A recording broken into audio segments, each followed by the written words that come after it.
Once again, good night, everybody. First of all, let's give thanks to God that we're all here safely, and we're going to reach back safely from wherever we came from on this planet Earth. And once again, let's give thanks to the people that are no longer here on this planet Earth, like my grandmother that passed away this week. And she, before she left, the first thing that she really wanted to do was wear her dress and come to her grandson's wedding. So this is her way of being here tonight. So I want us to remember that, right? So my grandmother's here, and make sure you guys clear room for her because she's a big dancer. Hold on, Uncle say hi. Hi. All right. To everyone who came from far and beyond, yeah, once again, thank you so much for being here. Thank you to the establishment. It's a beautiful place. The hospitality and the food is excellent, and you know, little things like this, they try to mend very fastly. So it's turned out to be a good night so far. To my groomsmen, I had something for each and every one of you guys, but as Stanis said earlier, it's a PG-13 party, so I'm gonna keep it simple. I'll start from Jules. This guy Jules was the first guy to teach me how to catch a fish. The first guy to teach me how to take beat up. The first guy to basically growing up in Guyana, it was, as I said, as everyone said, I used to look at these guys as my cousins. And I never told Jules this, but I always looked up to Jules and Tony and Jad like my big brothers, because like they always used to show me the ropes and pull me up and tell me everything that I need to know about life, you know? So Jules, thanks so much for being here and catching the airplane. I know it was a little scary for you, but you did it, all right? So one love, brother. Fabian,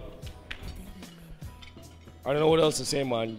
Between you, Gary, and Nancy, Uncle Gary and Auntie, Mom and Dad did a terrific job. You understand? The three of you have to give so much credit to your parents because they really, really put their effort into raising good kids. And from today, you can see it, and from tomorrow, you will always see it, because I'm marrying a wonderful woman. I've married a wonderful woman. All right? So Fabian, you're just the same, bro. You know, from now on, I always introduce you as my cousin, so it's gonna take a while for me to say anything else, right? Puzzle, Top Shadow in the building. We went through a lot, man. From getting chased by a madman on Middle Street with a cutlass to going out and having our own little alias names. Like his was Chris. My name was, I'm not gonna say my name because Nancy's gonna get very angry. But you know, I got my love for you, bro. You understand? Mike, me and you are the last of the Mohicans for the Oswalds, bro. His brother, who is also here with us tonight, passed away when he was 25 years old from colon cancer.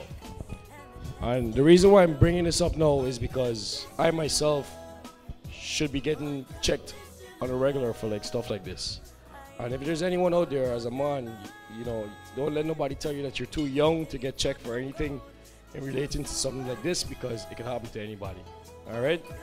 So Mike, I love you to death, bro. And you know Ray right here with me right now, dog. You understand?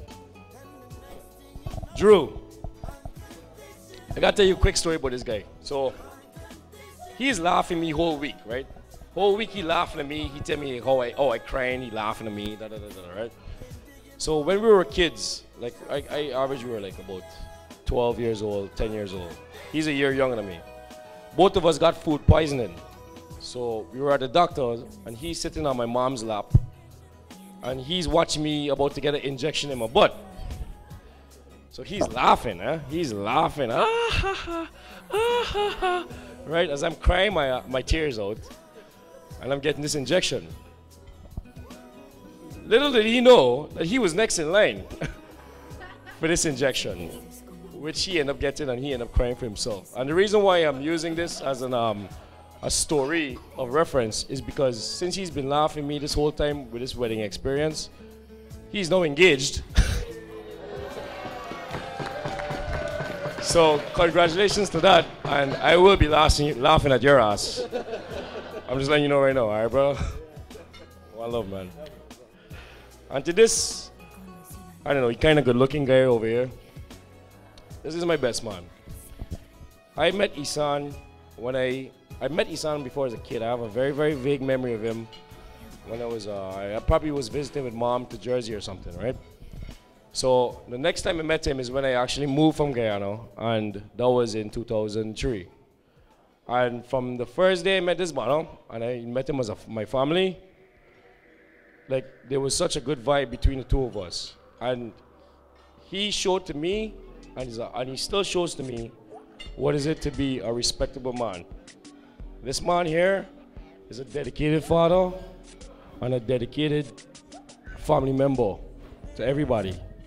And there's not one person that could ever say anything bad about Isan, because Isan is not that type of guy. And that's why he's here today, standing on my shoulders, because you gotta have a good and a bad, you know? The good and the bad, right? And he's balancing me out. And that's why you're my best man, bro. And not only that, we went through a lot in the time that we spent together. You opened up your house to me. You let me stay there, bro. And when I really didn't have nowhere to stay. And those are things in life that I will never forget. You understand? All right, my brother.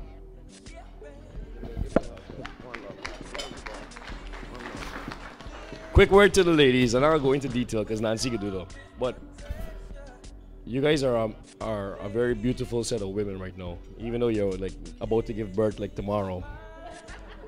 But you guys are doing a terrific job with being there for Nancy. You guys have always been there for Nancy, and you know if you see a strong tree in the middle of the forest, it has good roots under the ground, and you guys are part of those roots that Nancy farmed today, especially you, Lisa, right? And I just want to thank you guys for being there for her. And I know I've done my bad, but I'm doing my better. And it's all about that, right? One love. I know, finally, sorry. To my daughter, Nyla. When you came out your mother, you looked like a Smurf. You were blue, and you had a cone head, and Daddy was like, what is this? But you honestly have shown me unconditional love. Unconditional love. You have no form of hatred in your heart. You don't know what it is to be let down. Everything from you is pure, and your father is trying his best to be the dad that you deserve. All right? And I love you for that. Good.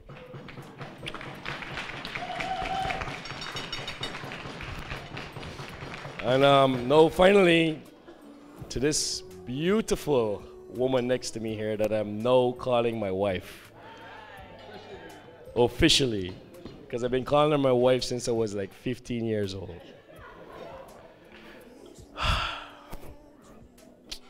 You have seen me go through some times in my life, Nancy, that I had no one, I didn't know that I could really make it through it. You've been there for me through the good and the bad. You've supported me through everything that I had to accomplish on my own. You've stood by me. And that's the most important thing a partner could do for the next partner, is to always have faith and stand by that partner. I've loved you for a very long time. A very, very long time. And you know, just being able to have all of our family here and everything just for us, it really shows how much our love reflects everyone else. And I will always be your protector and your provider and everything you ever need in this life, as long as I'm taking breath and God permits it. I love you so much.